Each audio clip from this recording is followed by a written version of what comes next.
உட்கார்ந்தான். ஆண்டவராகிய இயேசு கிறிஸ்துவின் இனிய நாமத்தில் அன்பான கர்த்தருடைய பிள்ளைகளே, பிதா குமாரன் பரிசுத்த ஆவியானவருடைய நாமத்தினாலே திரு ஜெப ஆலயத்தின் சார்பாக உங்களை வரவேற்று ஆவியானவர் இந்த நாளில் பேசக்கூடிய வார்த்தை என்ன என்பதை குறித்து நாம் இப்பொழுது செபித்து ஆரம்பிக்கலாம். கர்த்தரை நம்புகிறவர்களும் அவரை நேசிப்பவர்களுக்கும் என்ன கிடைக்கும் என்பது, அவர் யார், அவரை நேசிப்பார்கள் என்பதை குறித்தும் ஆவியார் நம்மோடு பேசுகிறார். ஆண்டவரே, உண்மை நேசிக்க உன்னிடத்தில் நம்புகிறேன், உண்மை நம்ப என்னை அயாத்தப்படுத்தி இந்த வார்த்தைகளை கொண்டு வாரும் என்று சொல்லி நாம் இப்பொழுது செபிக்கலாம். இந்த ஜபத்தினை வந்திருக்கிற சகோதரி ஜபம்.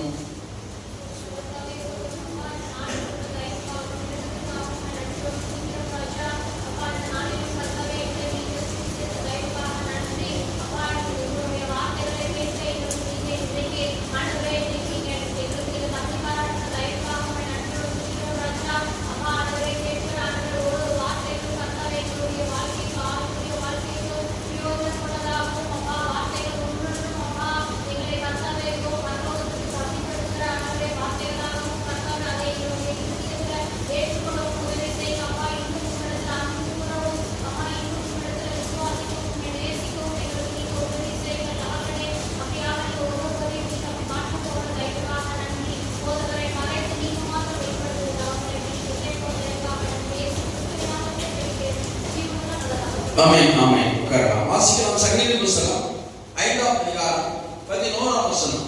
சங்கீதத்தின் புத்தகம் 5ஆம் அதிகாரம் 11ஆம் வசனம். உம்மை நம்புகிறவர் யாவரும் சந்தோஷித்து கம்பீரிப்பார்களாக, காப்பாற்றுவே களி கூறுவார்களாக. முதலாவது, கர்த்தரை நம்புபவர்கள் காப்பாற்றப்படுவார்கள், அவர்கள் சந்தோஷமாய் இருப்பார்கள். அல்லேலூயா. இரண்டாவது, அவரை நேசிப்பவர்கள், லவ் பண்ணுவார்கள். லவ்னா உங்களுக்கு அசிமா தெரியுதா? இல்ல, நேசம் என்பதற்கு ஆங்கிலத்திலே லவ் என்ற அர்த்தம், அன்பு கூறுதல் என்ற அர்த்தம். கர்த்தரிடத்தில் அன்பு கூறுவர்கள் என்ன செய்வார்கள்? உம்மில் களி கூறுவார்களாக. அல்லேலூயா அல்லேலூயா. இரண்டு விஷயத்தை குறித்து தான் ஆண்டவர் பேச போகிறார். என்னன்னா, யார் ஒருவன் ஆண்டவர் இயேசுவை கர்த்தாவை நம்புகிறானோ அவன் என்ன செய்வான்? காப்பாற்றப்படுவது மட்டுமல்ல, அவன் சந்தோஷமாய் இருப்பான். கரகரத்துக்கு அறிய சொல்லுங்க. That trust in the rejoice. Rejoice னா மகிழ்ச்சி, சந்தோஷம் என்ற அர்த்தம். அவன் காப்பாற்றப்படுவது மட்டுமல்ல, also that love their name be joyful.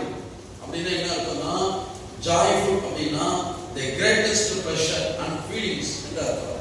அதாவது உணர்வு பூர்வமாக அன்பு கூறுது. மேலோட்டமான அன்பு என்ன செய்யுது? மாயமாக மறைஞ்சு போகும். ஆமா, இந்த மனித அன்பு அப்படிதான் இருக்கு இந்த உலகத்தில். எப்படின்னா, அப்படியே நேசிக்கிற மாதிரி நேசிப்பாங்க, அன்பு கூறுற மாதிரி கூறுவாங்க, அப்புறமா ஆளே காண மாட்டாங்க, அப்படியே தன்னை குறித்து பெரிய மாதிரி இருப்பாங்க. இது மனுஷ அன்பு. ஆனா தேவனிடத்தில் அன்பு செலுத்துவது அப்படி அல்ல, உள்ளார்ந்த ஆத்மார்த்தமான அன்பாக இருக்க வேண்டும். அல்லேலூயா சொல்லுங்க. அது ஆவியிலிருந்து, உலகத்தில் நம்முடைய உள்ளம் இருக்கிற ஆவியிலிருந்து உணர்வுபூர்வமாய் வெளிப்படுகிற அன்புதான் என்னதான்? ஜாய்ஃபுல், உணர்வுபூர்வமான மகிழ்ச்சி என்று சொல்லப்படுகிறது. அல்லேலூயா சொல்லுங்க. ஆக கர்த்தர் சொல்லுகிறது என்ன? நீ உண்மையாலுமே என்னை நம்புறையா, உண்மையாலுமே என்னிடத்தில் அன்பு கூறுகிறையா, அப்படின்னா நீ காப்பாற்றப்படுவாய், நீ மகிழ்ச்சியோடு இருப்பாய் என்று கர்த்தர் சொல்கிறார். கர்த்தரை நன்றி சொல்லலாமா? சரி, முதலாவது, கர்த்தரை யார் நம்புவார்கள்? எப்படி நம்புவார்கள்? அதனால என்ன பலன்? 2 சாமுவேல் புத்தகம் 22ஆம் அதிகாரம் 31ஆம் வசனம். சீக்கிரம் வாசிக்கணும். 2 சாமுவேல் புத்தகம் 22ஆம் அதிகாரம் 31ஆம் வசனம். தேவனுடைய வழி உத்தமமானது, புடமிடப்பட்டது, நம்மை நம்புகிற அனைவருக்கும் அவர் கேடகமாய் இருக்கிறார். கரங்களை தட்டுங்களே. முதலாவது, யாரெல்லாம் கர்த்தரை உண்மையாலுமே நம்புகிறார்களோ அவர்களுக்கு பாதுகாப்பாய் இருக்கிறார். கேடகமாய் இருக்கிறார் என்றால் பாதுகாப்பாய் இருக்கிறார் என்ற அர்த்தம். அல்லேலூயா அல்லேலூயா. சரி, கர்த்தரை நம்பினா நமக்கு பாதுகாப்பு இருக்கிறார். நான் கார்ல போனாலும், இல்ல 2 வீலர் போனாலும் எனக்கு பாதுகாக்கிறார். பிசாசு கீழே தள்ளமாட்டான் அப்படின்னு நம்பிக்கையோடு இருந்தா அவர் நிச்சயமாக அந்த நம்பிக்கை நம்ம வீண் போகாது. ஆமென். நிச்சயமாகவே முடிவுண்டு ஒரு நம்பிக்கை வீண் போகாது. உன்னை காப்பாற்றுவார் கர்த்தர். அல்லேலூயா சொல்லுவோமா? சரி, எப்பொழுதெல்லாம் கர்த்தரை நம்ப வேண்டும்? நாம எப்ப ஆண்டவர் நம்பணும்? பணக்காரனா இருக்கும்போது விட்டுறணும், ஏழையா இருக்கும்போது நம்பணும், அப்படியா இருக்குது? இல்ல. வாசிக்க சங்கீத புஸ்தகம் 62ஆம் அதிகாரம் 8ஆம் வசனத்துல, சங்கீத புஸ்தகம் 62ஆம் அதிகாரம் 8ஆம் வசனம். நோ, ஜனங்களே எக்காலத்திலும் அவரிடம் கரங்களை தட்ட மாட்டீங்களா? அதுக்கு கால நிர்ணயம் நேரம் நாள் சொல்லவே இல்லை. எக்காலத்திலும் கர்த்தரை நம்பு. அவர் சமூகத்தில் நிர்ணயத்தை ஊற்றிவிடு.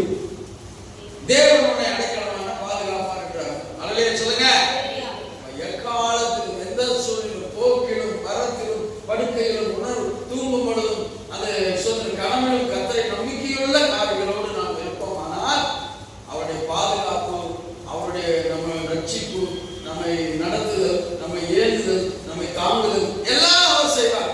ஆமென். கரங்களை தட்டுங்க. எங்கே தொடங்குகிறது? கர்த்தரை வைத்திருக்கிற நம்பிக்கையிலே தொடங்குகிறது. ஆமென். அல்லேலூயா. கர்த்தரை காலத்திலும் நாம் நம்ப வேண்டும். எக்காலத்திலும் கர்த்தரை யார் நம்புவார்களா? அப்படி வாசிக்கலாம். சங்கீத புஸ்தகம் 64ஆம் சங்கீதம் 10ஆம் வசனம். 64ஆம் சங்கீதம் 10ஆம் வசனம். நீதிமான் கர்த்தருக்குள் மகிழ்ந்து அவரை நம்புவான். பாருங்க, நீதிமான். who is that person? நீதிமான். யார் அந்த நீதிமான்? நீங்க நீதிமான தேடி எங்கேயோ போறீங்க, ஆனா நீங்க நீதிமான்கிறதை ஏற்றுக்கொள்ளுங்க. அல்லேலூயா சொல்லுங்க.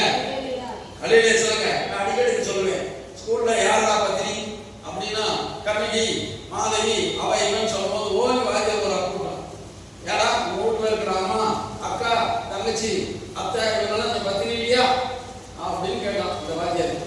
எதுக்காக சொல்றேன்னா, யார் நீதிமானா வேற எங்கேயும் தேடிட்டு போவானா? அவன் தான் நீதிமான், அவன் தான் நம்மளை பாதுகாப்பாங்கிறது இல்லை. நானும் நீங்களே நீதிமான் என்பதை ஏற்றுக்கொள்ள வேண்டும். அல்லேலூயா சொல்லுங்க. அல்லேலூயா சொல்லுங்க. எஸ், அந்த நீதிமான் முதலாவது அவன். இரண்டாவது யாரா? அந்த நீதிமானுக்கு என்ன கிடைக்கும் பாருங்க. அவன் எப்படிப்பட்ட நீதிமானா யாருன்னு சொல்றாரு பாருங்க. வாசிங்க அதே சங்கீத புஸ்தகம் 92ஆம் சங்கீதம் 12ஆம் வசனம்.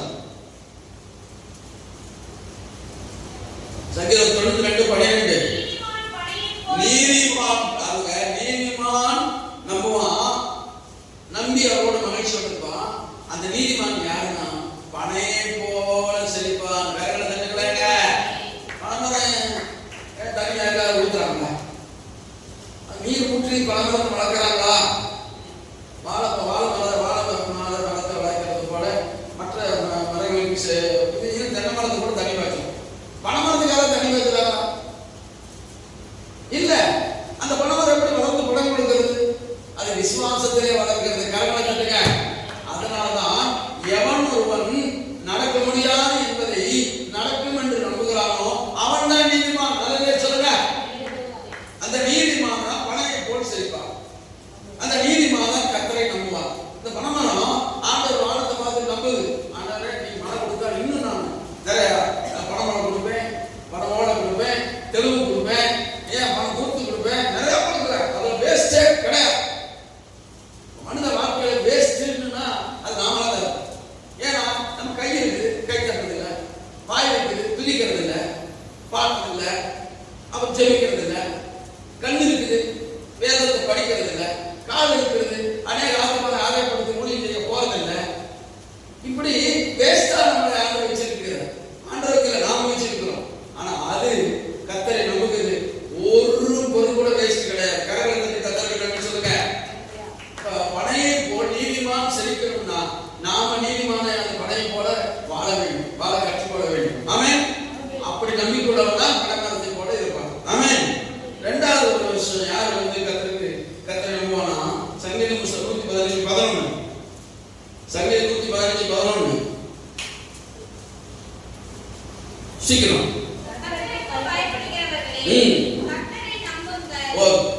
கர்த்தருக்கு பயப்படுறவர்கள் கர்த்தரை நம்புவார்கள். நம்ம கர்த்தருக்கு பயந்து இருக்குமா? நீங்க யோசிப்பாரு. கர்த்தருக்கு பயந்து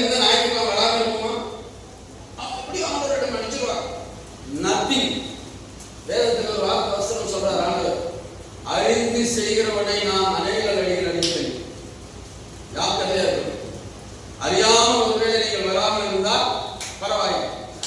ஆனா அறிஞ்சு ஞாயிற்றுக்கிழமை ஆண்டு கொடுக்கணும். அந்த ஓய்வு நாள் அவருக்கு தான் தரணும். அவருக்கு முன்னுரிமை. என்ன ஆயிடுது உங்க சொந்தக்கார அந்த ஃபங்க்ஷன் போனீங்கன்னா என்ன ஆயிடுது சொல்லு. நீ அளவுக்கு போய் தாமதா போனா அந்த பணம் எந்திரிச்சிருமா? நீ முன்னாடி யாருக்கு போன ஆண்டவர் நாளை அசத்து தெரிஞ்சுட்டு நீ உன் இஷ்டம் போல ஒரு கால்களை நடக்கிற இப்பொழுதுதான் வேண்டிய புத்தகத்துல வாசித்தோம். பயம் கர்த்தருக்கு பயக்கிற பயமே இல்லாம போச்சியா? எப்ப பயப்பட தெரியுமா? தனக்கு இரவு சாவு வரும், துன்பம் வரும், ஐயோ நான் போயிடுவேன் அப்படின்னு நினைக்கும் போது தான் பயப்படுறேன். நல்லா இருக்கு நினைக்கிற பயப்படவே கிடையாது. துணிஞ்சு செய்யறது வா அப்படின்னு ஜாக்கிரதை சொல்றது ஜாக்கிரதையாக வளைஞ்சிக்கணும். காரணம் என்ன? சாணம் மிக சமீபமாக வரப்போகிறார். இப்படியே 2000 சொல்லிட்டாங்க. இந்த நடக்கிற சம்பவம்லாம் ஆண்டவர் வரைக்கு ஆயத்தமான சம்பவம். கீழ்ப்படிக்கிறது முதலாவது. பயந்தீங்கன்னா கீழ்ப்படிங்க. கர்த்தருக்கு பயப்படுகிறவன் கர்த்தரை நம்புவான். யார் அப்படின்னு வேதத்திலே பார்க்கிறோம். சங்கீத புத்தகம் 121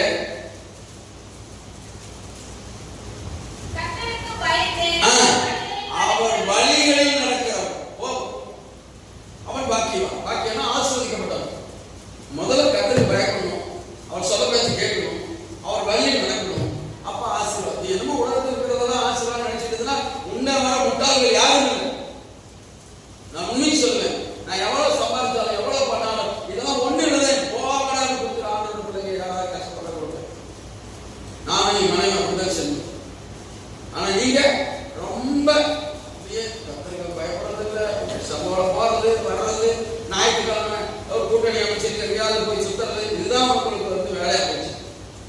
ஆண்டவருடைய நாளை அசட்டை செய்தால் கர்த்தர் அதை பார்த்து கொண்டிருக்கிறார். கர்த்தருக்கு பயந்து அவர் வழியில் நடக்கிறவனோ அவன் தான் பாக்கியவான். ஆமென். அல்லேலூயா.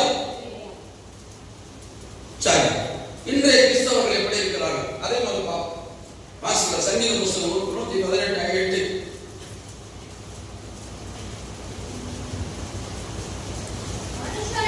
மனுஷரை நம்புகிறார். அம்மையா ஆண்டவர் இயேசு நம்பி ஒரு வார்த்தை நம்பினா மனுஷரை நம்பிக்குவார். அவன் லோகலா அப்படி போனான். ஒண்ணும் இல்லை. அவன் புல்லு கொப்பா இருக்கிறான் தேவன் சொல்லுங்க. அவனை போய் நம்புற. அவன் நம்மளை தூக்கி நிறுத்திடுவான், இவன் தூக்கி நிறுத்திடுவான். இங்கன நத்திங். இயேசு ஒருவரால் தான் நம்ம நிறுத்த முடியும். ஆமென். அல்லேலூயா சொல்லுங்க. நீ பிசாசு நம்மள கீழே தான் தள்ள முடியும். பிசாசு நம்மள ஆதி மனிதன் ஆதாம் ஏவாள் வெளியே துரத்தப்பட்டாரா இல்ல ஏதோ தோட்டத்தில் ஆண்டவர் வச்சிருக்காரா சொல்லுங்க? துரத்தப்பட்டாங்களா? ஆமா. அது போலதான் 38 வருஷம் ஒரு வியாதிஸ்தர் இருக்கிறான். மனுஷனும் நம்புறான். ஏன்னா யாராவது கொண்டு போய் அந்த பெதஸ்தா குளத்துல போட்டா தூதர்கள் வந்து குளத்தை கலக்கும் போது நான் சொல்லமாவே அப்படின்னு படிக்கிறான். இவன் மனுஷன் நம்பு ஆண்டவர் போறாரு. எப்பா நீ சுகமாகணுமா? ஆமாண்டவரே போ எழுதி படிக்க. நீ குளத்துக்கு போனா எங்க போனா எழுதி படிக்கிறதுக்கு போ. ஆண்டவர் பேச்ச நம்பணும். அவன் சுகமான கைகளை தட்டுங்க. மனுஷன் நம்பி அவன் வெட்கப்பட்டு 38 வருஷம் தான். ஆண்டவர் இயேசுவை நம்பினா ஒரு நிமிஷத்துல எழுந்து படைக்க கொண்டு போனான். அல்லேலூயா சொல்லுங்க. இதுதான் கிறிஸ்தவம். மனுஷன் நம்பாத, இயேசுவை நம்பி வா. அவர் வார்த்தை கேளு. உன்னை சுகமாக்குவா, உன்னை எல்லா கஷ்டங்களும் நீக்குவா, உனக்கு எல்லா காரியமும் நடக்கும். ஆமென். அல்லேலூயா சொல்லுங்க. இரண்டாவது காரியம் நீதிமொழி புத்தகம் 11ஆம் அதிகாரம் 28ஆம் வசனம்.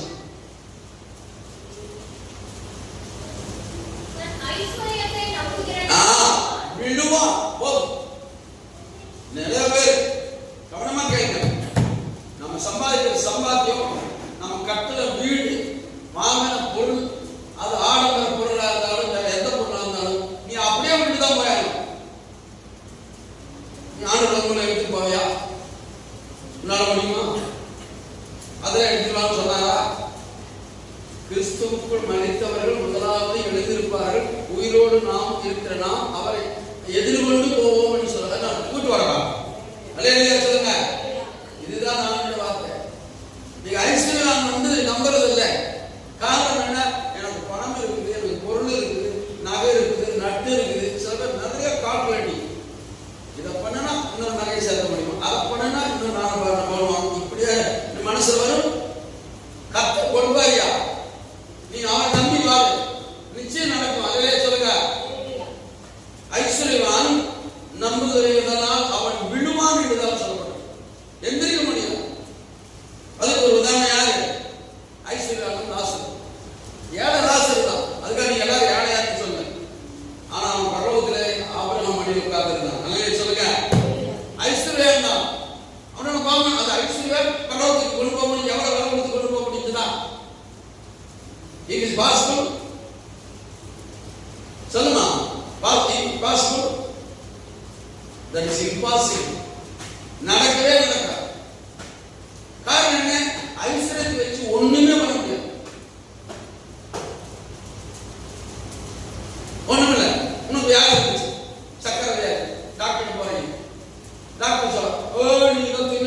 நீதிமொழிகள் 3ஆம் அதிகாரம் 5ஆம் வசனம், தன் சுய புத்தியின் மேல் சாயாமல் உன் முழு இதயத்தோடு கர்த்தர் நம்பிக்கையாயிரு.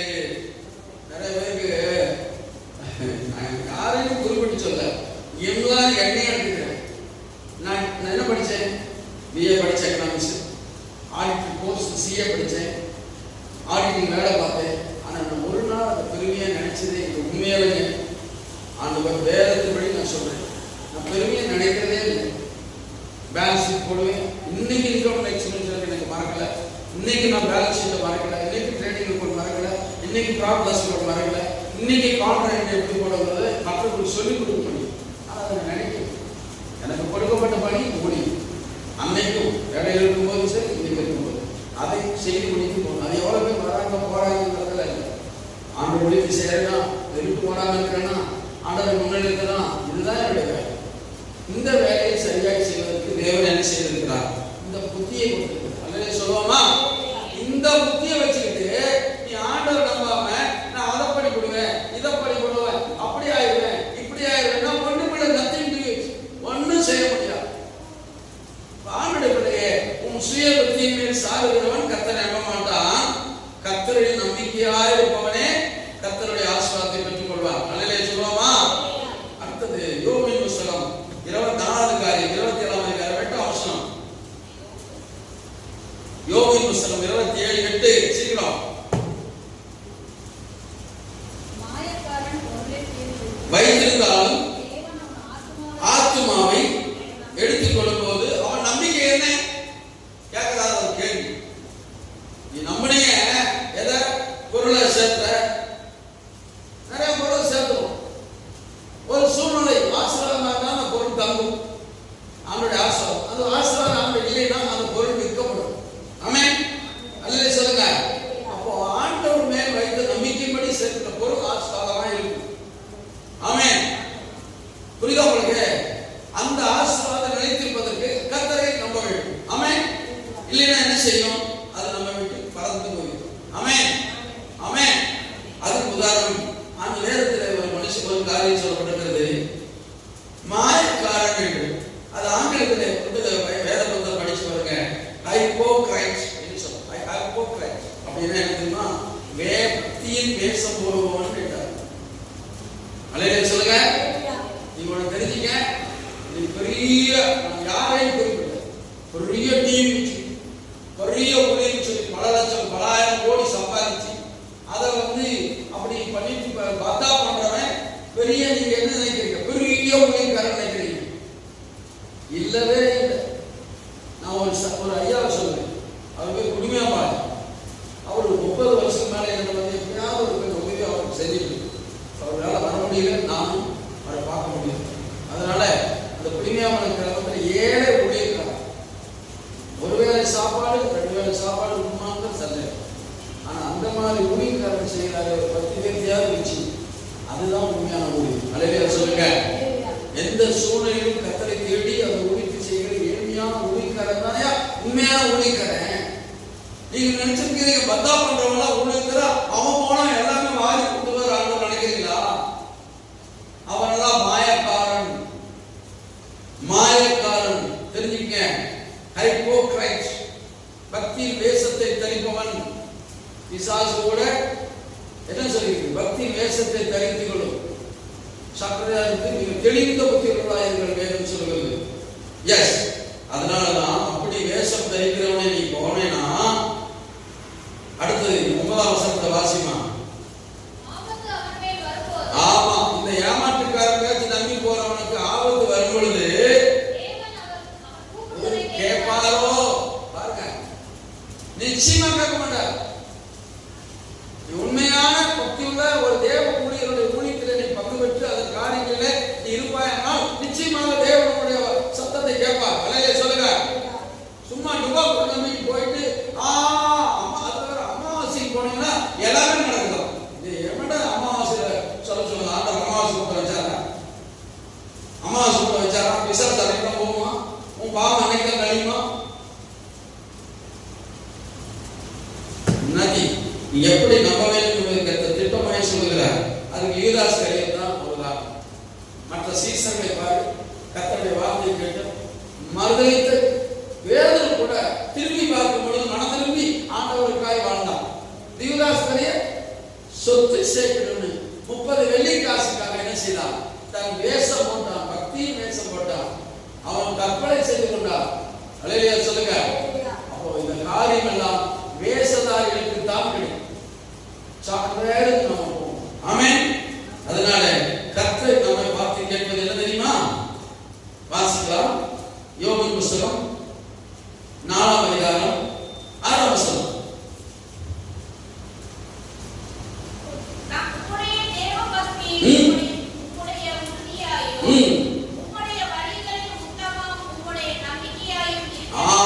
நம்முடைய வழியிலே உறுதியாய் நம்புவோம், ஆனால் நமக்கு ஆசீர்வாதம், நம்முடைய இக்கட்டிலிருந்து நம்மை காப்பாற்றுவது, நம்முடைய தேவைகளை சந்திப்பார்.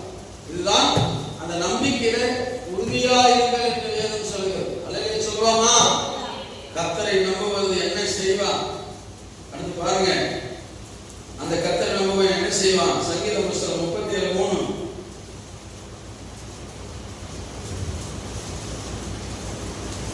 சீக்கிரம். எஸ், கர்த்தரை நம்புகிறவன் நன்மை செய்வான். அது என்ன நன்மை? எல்லாருக்கும் கொடுப்பான், ஏழை சகோதரனுக்கு உதவி செய்வான், மிகுந்த பொருள் இருந்தால் அதை கர்த்தர் வட்டிக்கு கொடுக்க மாட்டான், பொருளை சேர்க்க மாட்டான். அது எப்படியாவது ஊழி. நீங்க நிறைய பேர் நினைக்கிறீங்க, போ இதை ஊழியத்துக்கு தான் போதும் அப்படின்னு நினைக்கிறீங்க. உங்களுக்கு தான் போதுன்னு வாழும். போதும் என்ற மனதிலே கூட தேவ பக்தியை மிகுந்த ஆதாயம். அல்லேலூயா சொல்லுங்க. உங்களுக்கு வேணும் வேணும்னு வச்சுக்கிட்டு ஊழியத்துக்கு போதும்னு சொல்றீங்க, உங்க கை குறுகுது. கர்த்தர் ஆசீர்வாதத்தை குறுக செய்யலாம். ஆமென். அல்லேலூயா சொல்லுங்க. வாரி எடுத்து விருத்தி அடைவார் என்று அதிக விசுவாசித்தாலும் தரித்திரராய் இருப்பவர்கள் என்று சொல்லப்பட்டிருக்கிறது. அதனால வாரி இருக்கணும், கொஞ்சம் உதவி செய்யும். வாரி வேதத்தில் சொல்றது கர்த்தரை நம்பினா நீ நன்மை செய். அடுத்து என்ன சொல்றாரு? நீ சத்தியத்தை நினைந்து அவனை மாறா இல்ல, ஆண்டவர் சத்தியத்தை கேட்க ஆளுக்கு வா அப்படின்னு சொல்றாரு. நீ இந்த காலம் வாங்கிட்டு அந்த காலத்துக்கு போனா நான் ஒன்றும் சொல்ல முடியாது. கர்த்தர் வரும்போது வார்த்தை தான் உங்களோட பேசும். அதனால என் தேவ பிள்ளைகளே, கர்த்தரை நம்பி நன்மை செய், தேசத்திற்கு குறித்து சத்தியத்தை. உதாரணம் சொல்றேன். ஒரு மனுஷன் பெரிய போவியர், அவன் தன் தலையின் மேல் வெண்கல சீரான் கவசம், 5000 சேக்கலான வெயிட் இருக்கிற வெண்கல கலசம், தன் கால்களில் வெண்கல கவசம், தோளின் மேல் வெண்கல கேடகம். அவன் ஈட்டி நெசவு மரத்து நேர பெரிய தண்டு போல இருக்கும். இவன் யாரு? கோலியாத். கரங்களை தட்டுங்க. பெரிய போர்படை வீரன், நல்ல பிராக்டிஸ் பண்ண ஒரு வீரன். அவன் நம்பியது ஆயுதத்தை, கேடகத்தை, அந்த தலை சீராவை, அந்த கிரீடத்தை. இத்தனை போட்டிட்டு வந்து போருக்கு வரதுக்கு ரெடியாக வரான்.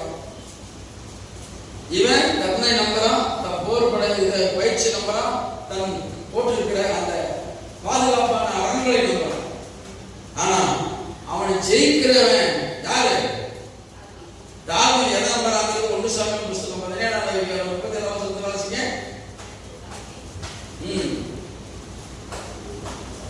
1 சாமுவேல் 17:37. சீக்கிரம் வாசிங்க.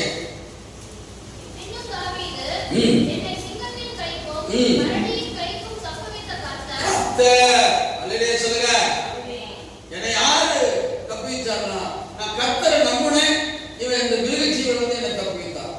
நான் கர்த்தரை நம்புறேன், இந்த பெலிஸ்தரிடத்திலிருந்து என்னை என்ன செய்வார்? அவனை கொண்டு போட்டு இஸ்ரவேல் ஜனங்களுக்கு நன்மை செய்ய கர்த்தர் கிருபை செய்வார். கரங்களை தட்டுங்க.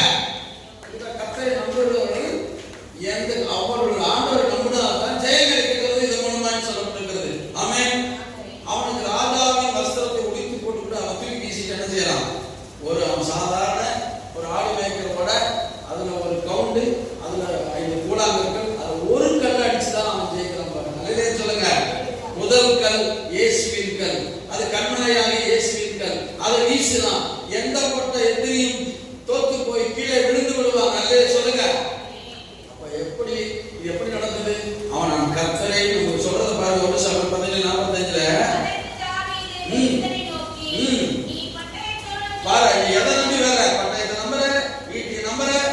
நீ என்ன நோக்கி போர் போற, ஆனா நானும் கர்த்தரை நம்பி, நாம் என்ன அவரை நம்பி அவனுக்கு வரையா கர்த்தரை ஜெயிக்க வைப்பான்னு சொன்னான். சேலஞ்ச் பண்ணான். இப்ப கோலியாத் ஜெயிச்சானா தாவீது ஜெயிச்சானா? தாவீது ஜெயித்தான். கரங்களத்தில் நடந்த ஹிஸ்டரி, நடந்த சம்பவம். அல்லேலூயா. கர்த்தரை நம்புவர்கள் தான் ஜெயமும் கர்த்தர் கடைசி ஆகிறதுனா இல்ல. அந்த நம்பிக்கையில வாசிக்கலாம். சங்கீத புத்தகம் 9:18. சங்கீதம் 9:18.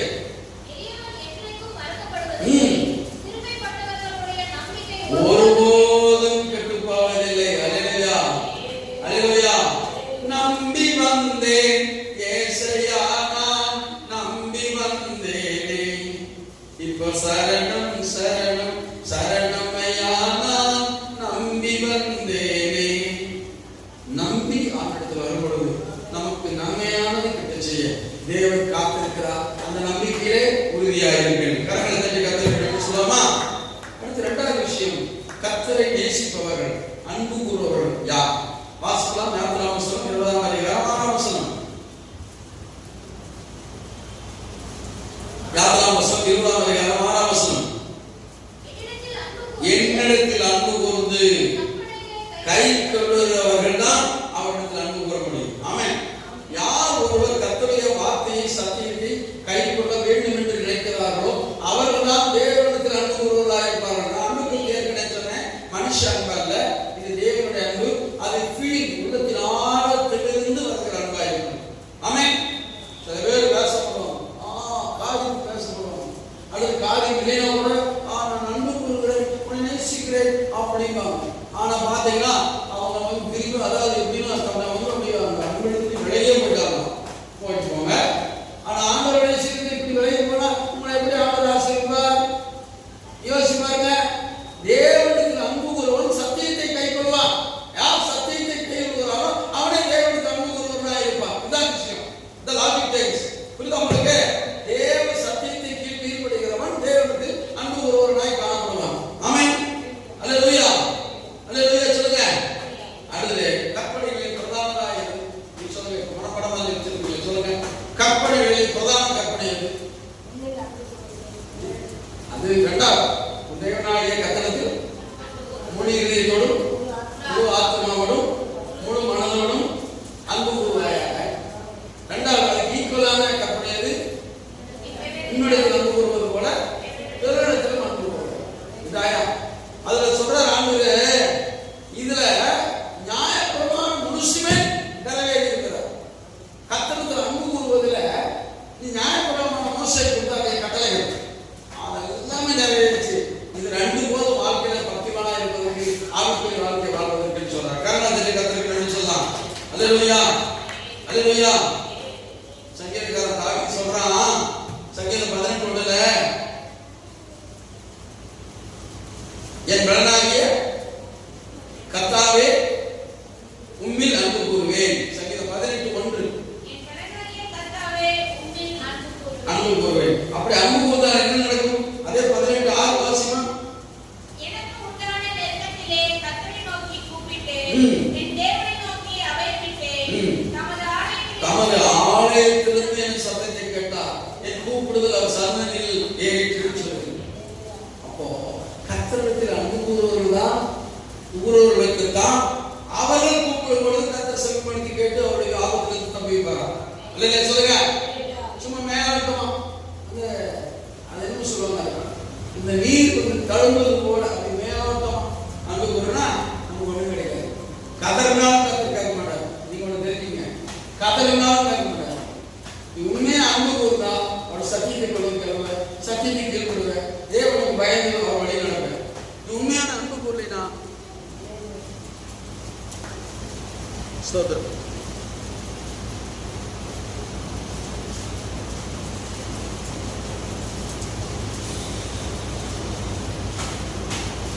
உண்மையான அன்பு கூறலைனா மைக் தப்பு வச்சா என்னன்னு தெரியல.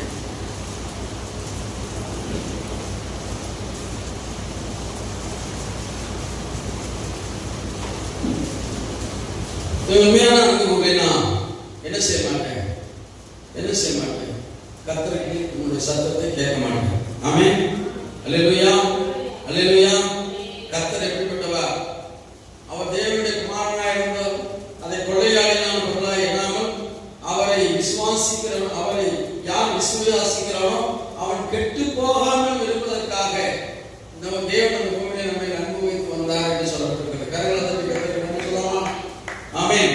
அவர் ஒரே பேரான குமாரனை யார் ஒருவன் விசுவாசிக்கிறானோ அவன் கெட்டு போகாமல், அவன் அதாவது அவனுக்கு எந்த ஒரு ஆபத்தும் வராமல் அவனை காப்பாற்றும்படியாக அவன் உலகத்தில் அன்பு கூற வந்தார். சொல்லுங்க. அப்போ அன்பு எங்கே இருக்கிறது? கர்த்தரை நம்புவதிலே, விசுவாசிப்பதிலே இருக்கிறது. ஆமென். நீ நம்பினா என் மேல அன்பு கூறுவேன், என் நம்பிக்கிறீங்கன்னா நீ அன்பு கூற மாட்டேன். அதான் விஷயம். நம்புறவங்களுக்கு தான் கர்த்தரை சொல்றார். நம்ம பிள்ளை, நம்ம நம்பினா, நம்ம பிள்ளைய நம்மளை நம்பினா நம்ம நம்ப இருக்குது, அதுக்கு ஏதாவது செய்யணும் அப்படின்னு நினைப்போம். நம்மளே நம்பாம நம்மளை பேச பேச்சை கேட்காம எல்லாம் அது மாதிரி போயிட்டு இருந்ததுன்னா அதுக்கு அப்படி சொத்து கொடுப்பான், பணம் கொடுப்பான், உதவி செய்வான். இல்ல உலக வாழ்க்கையிலே எப்படின்னா நம்முடைய பரமபிதாவாகிய ஆண்டவர் இயேசுவை நம்பாதவர்களுக்கு எல்லாம் கொடுப்பாரா? நீ கூட்டாளி வந்துடுவாரா? எப்படி வருவார்? அதனால கர்த்தருக்குள்ளே அவர் கூப்பிட்ட குரலுக்கு வருவேன் என்றார். கூப்பிட்ட குரலுக்கு வருவேன் என்றார் ஆண்டவர் இயேசு. பார்த்தவர் கண்ணுக்கு தெரிவேன் என்றார் வாழ்க்கைமான இயேசு. ஒரு பாட்டு கர்த்தர் கொடுத்தார். இந்த வார்த்தை நீ கூப்பிட்ட குரலுக்கு வரவேனா, நீ அவன் மேல அன்பு செலுத்திப்பார். அல்லேலூயா சொல்லுங்க. தேவ அன்புதான், தேவன் மேல் வைத்திருக்க நம்ம அன்புதான் ஆபத்து காலத்தில் நம்மை தப்புவிக்குமா? அல்லேலூயா சொல்லுங்க. அது எப்படின்னா விசுவாசத்தினாலே பிறக்கும் அன்பு. ஆமென். அல்லேலூயா சொல்லுங்க. ஒரு சம்பவத்தை சொல்றேன். 100 தன் வேலைக்காரர் திமிர்வாதம் பிடித்திருக்கிறான். ஆண்டவர் தேடி வரான். ஆண்டவர் சொல்றாரு, நான் போயிட்டு வரேன். இல்ல ஒரு வார்த்தை மாத்திரம் சொல்லணும். என் வேலைக்காரன் சொன்னான். கர்த்தர் பார்க்கல, இவ்வளவு பெரிய விசுவாசம், என் வார்த்தையிலே சொல்லணும் என்று நம்புகிற ஒரு விசுவாசம், எவ்வளவு பெரிய விசுவாசம். அந்த வார்த்தை தான் இன்னைக்கு இருக்குது. ஆண்டவர் பகலம் போயிட்டாரு. அந்த வார்த்தையோட பரிசுத்த ஆவியானவர் நம்ம மத்தியில் இருக்கிறார். கர்த்தருக்கு கர்த்தருக்கு நன்றி சொல்லுங்க. வார்த்தை தான் நம்ம சுகமாக, அந்த வார்த்தையை நம்புகிறோம். இந்த நம்பிக்கை எப்படி இருந்தது? தேவன் மேல் வைத்த அன்பினால் உள்ளது. அல்லேலூயா சொல்லுங்க. அந்த அன்பினால் என்ன நடந்தது? கர்த்தர் அவர் வார்த்தை அனுப்பி வேலைக்காரரை சுகமா. இந்த வேலைக்காரமான பெரிய பணக்காரனை கூட்டுக்கை தெரிவிக்க முடிந்தது. அவன் உன்னை அவனை நேசிப்பதை போல, அவனை அன்பு கொள்வது போல பிறனாகிய வேலைக்காரனை நேசித்தான். கரங்களை தட்டி கர்த்தருக்கு இதுதானே கிறிஸ்தவ வாழ்க்கை. எல்லாமே எனக்கு எனக்கு எல்லாமே எனக்கு எனக்கு என் பிள்ளைக்கு பிள்ளைக்கு பிள்ளைக்கு என் பையனுக்கு பையனுக்கு பையனுக்கு இப்படின்னா எப்படி தேவன் இருக்கும்? கர்த்தரை தேடுகிற பிள்ளைகளுக்கு ஒரு நன்மையும் குறைபடாதுன்னு சொன்னாங்க. நீ கர்த்தரை தேடியே பொருளை தேடியா, உன் சொந்த பந்தத்துக்கு தெரியும். யோசிச்சு பாரு. கர்த்தரை தேடு, கர்த்தர் எல்லாருக்கும் உங்களுக்கு தருவா. அல்லேலூயா சொல்லுங்க. தாமதமானாலும் கிடைக்கும். ஆமென். அல்லேலூயா சொல்லுங்க. கர்த்தரை தேடுகிறவர்கள் தாமதமானாலும் ஆசீர்வாதம் கிடைக்கும். ஆமென். அல்லேலூயா சொல்லுங்க. அதனால 100 அவன் தன் வேலைக்காரன் சுகமானதை பார்த்து தேவன் மேலே தள்ளினாலும் அவன் பிறருக்கு வைத்த அன்பினாலும் அவன் சுகமானான். அல்லேலூயா சொல்லுங்க. இன்றைய கிறிஸ்தவர்கள் என்ன கொஞ்சம் பார்க்கலாம். யோவான் சுவிசேஷம் 5ஆம் அதிகாரம் 44ஆம் வசனத்தை வாசிங்க.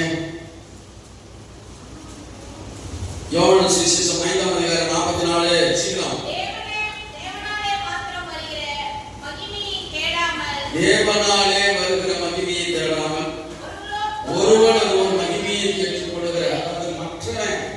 இங்க கவனிங்க, இங்க கவனிங்க. மற்றவர்கள் யாரு? நான் பெரிய ஊழியக்காரன், அவன் தான் எனக்கு எல்லாம் ஜோம் பண்ணா நல்லா நடக்கும் அப்படின்னு தனி மனிதனை புகழ்ச்சி பாருங்களே, அது கர்த்தர் எதிர்பார்ப்பது இல்லை. காரணம் தேவனால் வருகிற மகிமை. நீ தேவனை தேடி அவரை விசுவாசித்து அவருடைய அன்பு கூர்ந்து அவரை நம்பி நீ கிறிஸ்தவ வாழ்க்கை வாழ்ம்பொழுது கிடைக்கிற மகிமையை பார்க்கலும் தனி மனிதனுடைய மகிமை பெரிதென்று நீ போனால் எப்படி என்னை நீங்கள் விசுவாசிப்பீர்கள் என்று கேட்க. நீங்க தான் உலக மனுஷன். அதனால தனி மனிதனை தேவனை நீங்கள் துதி பாடுவதை நிறுத்திக் கொள்ளுங்கள். யாரையும் அழைச்சிட்டு போய் அவங்களை பிசாசு கையில ஒப்படைக்காதீங்க. ஆண்டவர் ஒருவர் இருக்கிறார், அவர் எங்க இருக்கிறார்? தேவாலயத்தில் இருக்கிறார், தனி மனிதர்களுக்கு இல்லை. என்னன்னு திருக்குறள் சொல்ல முடியும். ஏன்னா பாஸ்ட் ஜாப் பண்ணா அதெல்லாம் என்ன, நீ ஜாப் பண்ணு, விசுவாசி, நான் ஜெபிக்கிறேன் அப்படின்னு போய் அவ்வளவுதான். இதை விட்டுட்டு அங்க போறது, அமாவாசைக்கு போறது, இங்க போறது, அவங்கள கூட்டிட்டு போறது, இவங்களும் நத்திங் செய்ய காரியம் அல்ல. பாவம் இருக்காம இருக்கிறார். தேவனால் இருக்கிற மகிமையை தேடாமல் ஒருவர் மகிமையை தேடி என்னை ஏற்றுக்கொள்கிற நீங்கள் எப்படி எனக்கு விசுவாசியா இருப்பீங்க கேட்கிறார். என்னை விசுவாசிக்கமா இல்லை அன்பு கூறுவது எப்படி கேட்கிறார். நீங்க கைமனுஷனுக்கு போல நல்லா இருக்கிற அவனை விசுவாசிக்கிறேன். நீ ஜோமனா சோமான நீ விசுவாசி, ஆண்டவர் சத்தியத்தை விசுவாசிக்கிற. இதான் உலக மனுஷன், உலக கிறிஸ்தவன். அதனால கர்த்தர் சொல்றது என்ன? அதே 5:42 வசனத்துல இல்லை என்று உங்களை அறிந்திருக்கிறேன். போதுமா? தனி மனுஷன் துதிவாடி அவனை மகிமைப்படுத்தினா உங்களுடைய தேவன் இல்லைங்கிறது எனக்கு தெரியும். தேவன் இல்லாத என்னது அன்பில்லாதவன், என்னை நேசிக்காதவனுக்கு அவன் கூட்டாளன் எப்படி செய்ய முடியும் கேட்கிறான். புரியுதா உங்களுக்கு? அப்போ கர்த்தரை தேடுங்க, கர்த்தருடைய அன்பு செலுத்துங்க, உண்மையா இதயபூர்வமா அன்பு செலுத்துங்க, உண்மையா விசுவாசிங்க, அவரை நம்புங்க, அவர் உங்களை ஆசீர்வதிப்பார். கரங்களை வைத்து ஒரு அலையிலே சொல்லுங்க. வாசித்து முடிக்கலாம். எபேசியர் 3:19 வசனம். எபேசியர் 3:19 வசனம். அறிவுக்கு எட்டாத அந்த அன்பை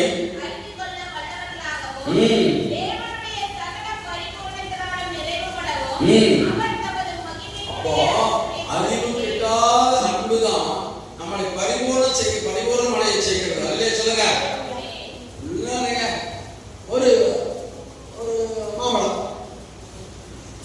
அது கடிச்சிட்டு நீ வச்சார, இந்த கடிச்சு வச்ச மாம்பழம் யாராவது சாப்பிடணும்? சாப்பிடணும்.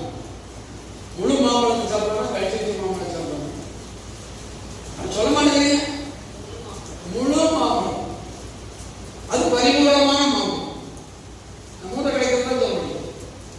அப்போ பரிபூர்ணமான ஒரு முழு மாம்பழத்தை நாம் ஏற்றுக்கொள்கிறோமே, நாம் கத்தெடுக்கிற முழு மனதோடு முழு ஆத்மாவோடு அன்பு கொடுத்து ஒரு பரிபூர்ணத்தோடு ஆண்டவரிடத்துல போனா அவரை நம்ம ஏற்றுக்கொள்வாரா? அறமாதையா போனா ஏற்றுக்கொள்வாரா? நீங்களே யோசிச்சு பாருங்க. அவர் சொல்றது என்ன? அறிவை கட்டாத அந்த அன்பை இழந்து